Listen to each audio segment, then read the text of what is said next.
নমস্কার, আমি মিঠু। শুরু করছি নজরে রাজ্য। পার্ক স্ট্রিটের ম্যাগমা হাউসে মুখ্যমন্ত্রীর সারপ্রাইজ ভিজিটের পর্ব। কলকাতার সব রুফটপ রেস্তোরাঁ বন্ধের নির্দেশ দিয়েছে কলকাতা পৌরসভা। এবার এক এক করে নোটিশ দেওয়া হচ্ছে রেস্তোরাঁগুলির মালিকদের। এরপর তা বন্ধ না করা হলে কড়া পদক্ষেপ নেওয়া হবে বলে পুরসভা সূত্রে জানা গিয়েছে। কিছুদিনের মধ্যে এই সংক্রান্ত বৈঠক হবে বলে জানা গিয়েছে। সেখানে শহরের বিভিন্ন হোটেলগুলির অগ্নি নির্বাপক ব্যবস্থা কিভাবে ঢেলে সাজানো হয়েছে তা নিয়ে আলোচনা হবে। শুক্রবার রাত থেকে অভিযানে নেমেছে পুরসভা। ছাদে চলা রেস্তোরাঁগুলি বন্ধ করতে হবে। নিচে আগুন লাগলে মানুষ যাতে ছাদে গিয়ে আশ্রয় নিতে পারে, সেই জন্যই এই সিদ্ধান্ত। Sunirnoy imaging centre private limited advance প্যাথোলজিতে thalassaemia screening, large size biopsy setup সহ সমস্ত পরীক্ষা, echocardiography, fetal echocardiography, CT scan, CT guided FNAC, 4D USG, USG guided FNAC, endoscopy, colonoscopy, uroflowmetry, spirometry, colour Doppler, digital x-ray, তাছাড়াও সমস্ত বিশেষজ্ঞ চিকিৎসকদের পরিষেবা একই ছাদের তলায় নিয়ে হাজির সুনির্ণয়।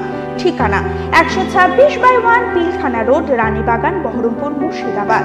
বিশদে জানতে যোগাযোগ করুন 8373049252, 7547900377।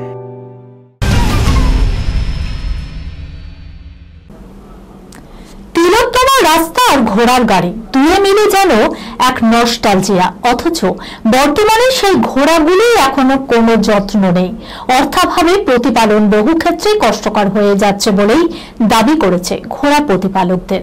কলকাতার রাস্তায় লুটিয়ে পড়ে রয়েছে শীর্ণ ঘোড়া। এই ঘটনার ছবি শেয়ার করে ঘোড়া মালিকদের বিরুদ্ধে সরব হয়েছে পশুপ্রেমী সংগঠন। অভিযোগ পাওয়ার পরই ব্যবস্থা নিল পুলিশ।